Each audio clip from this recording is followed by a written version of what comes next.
From the day Kusay Hussain fled Iraq to seek asylum in Scotland, he's been trying to tell his story. It's one of bloodshed, loss and family life. How having to work for an American contractor to rebuild Baghdad led to his kidnapping and eventual release.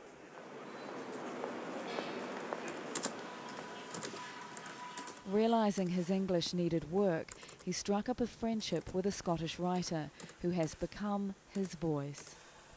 What kind of war is this? I asked myself. We kept buried in our positions without facing any of them, and they kept flying in the sky without facing any of us. Maybe it's not a war.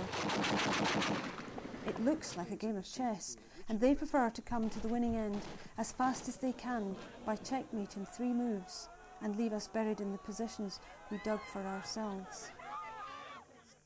Is it Hopes and Fragments? Reid Sexton and Kusay Hussain have co-written several poems and short stories, and now they're working on a novel. It's some kind of facing my fears and to facing my nightmares, because I have a horrible memories on what happened to me in Iraq. So it's not just about just writing, and I'm enjoying the freedom, enjoying to write, to breathe the freedom. In the novel, Sexton is writing the part of a Scottish soldier who died in the Iraq War. The soldier's mother works with an Iraqi man in Glasgow. His side is being told by Hussain.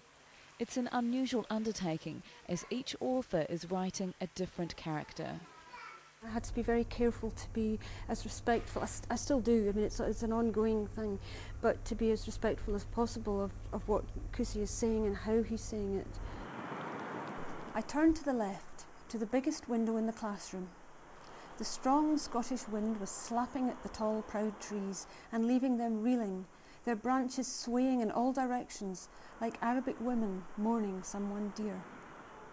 In Iraq, Hussain never felt he could express himself freely.